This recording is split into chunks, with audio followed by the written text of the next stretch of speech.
నిరుద్యోగులకు ఏపీ ప్రభుత్వం తీపి కబురు 10,060 పోస్టులతో జాబ్ క్యాలెండర్ విడుదల. రాబోయే 20 ఏళ్లలో అనకాపల్లి నెంబర్ 1 జిల్లా. విద్యార్థులను ప్రపంచంతో పోటీ పడేలా తీర్చిదిద్దుతామన్న సీఎం. విజయనగరంలో మంత్రి లోకేష్ పర్యటన. ఎమ్మెల్యే అదితి గజపతిరాజు ఆధ్వర్యంలో అపూర్వ స్వాగతం. ఏపీలో విద్యుత్ శాఖలో 629 ఏఈ పోస్టుల భర్తీ. పారదర్శకంగా పరీక్ష నిర్వహిస్తామని మంత్రి గొట్టిపాటి వెల్లడి. కృష్ణా జిల్లా గుడివాడలో చిరంజీవి 71వ జన్మదిన వేడుకలు. కేక్ కట్ చేసి శుభాకాంక్షలు తెలిపిన మాజీ మంత్రి కొడాలి నాని. కేంబ్రిడ్జ్ విద్యావేత్తలతో సీఎం రేవంత్ రెడ్డి బృందం భేటీ. విద్య పరిశోధన రంగాల్లో భాగస్వామ్యంపై విస్తృత చర్చ. గచ్చిబౌలిలో భవనం కూలిన ఘటనపై టీఆర్ఎస్ చీఫ్ కవిత ట్వీట్. 50 గజాల్లో 7 అంతస్తులకు ఎలా అనుమతించారని ప్రశ్న. హైకోర్టును ఆశ్రయించిన trainee IPS Uday Krishna Reddy. Potency test నిర్వహించొద్దని పిటిషన్ దాఖలు. కొండా ఫ్యామిలీపై ఎమ్మెల్యే రేవూరి ప్రకాష్ రెడ్డి కామెంట్స్. వయస్సు నడకపై ఇష్టానుసారంగా మాట్లాడుతున్నారని ఫైర్. పెద్దపల్లి జిల్లాలో మట్టి దందా. నిబంధనలకు విరుద్ధంగా మట్టి తరలింపు. నిజామాబాద్ జిల్లా బోధన్ పోలీస్ స్టేషన్లో వ్యక్తి వీరంగం. గంజాయి మత్తులో సిఐ కానిస్టేబుల్పై దాడి.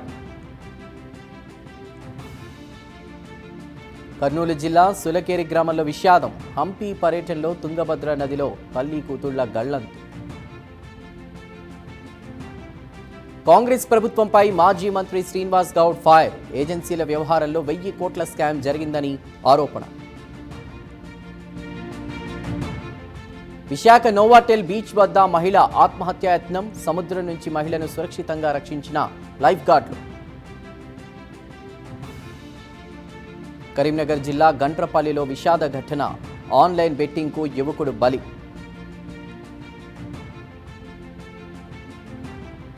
గచ్చిబౌలిలోని అంజయ్య నగర్లో కుప్పకూలిన భవనం. భయంతో పరిగెత్తిన జనం. 2 వ్యక్తుల మృతి.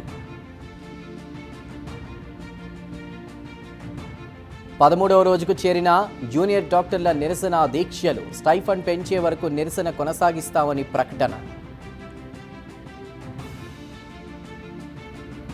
వేములవాడ రాజన్న ఆలయంలో అక్రమ వసూళ్ల కలకలం. భక్తుల నుంచి డబ్బులు వసూలు చేస్తున్నారని ఆరోపణలు.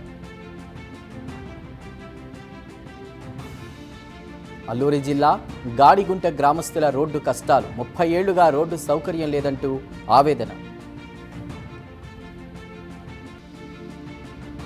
ఆరోగ్యంపై అవగాహన ఉండడం మంచి విషయమేనన్న రాజ్నాథ్ సింగ్. ఇంటర్నెట్ సమాచారంతోనే రోగ నిర్ధారణ సరైంది కాదని వెల్లడి. యానాంలో దారుణం. భార్య రేఖను హత్య చేసిన భర్త అప్పారావు. కేరళంలో అట్టహాసంగా 72వ నెహ్రూ ట్రోఫీ బోట్ రేస్. వివిధ విభాగాల్లో బరిలోకి దిగిన మొత్తం 71 పడవలు. పెహల్గాం ఉగ్రదాడి దర్యాప్తులో కీలక పరిణామం.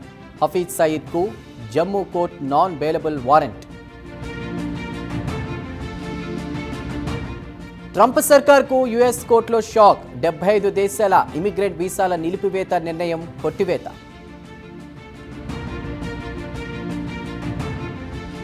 ఐరోపాపై కని విని ఎరుగని కరువు పంజా. ఎండిపోతున్న నదులు, సరస్సులు.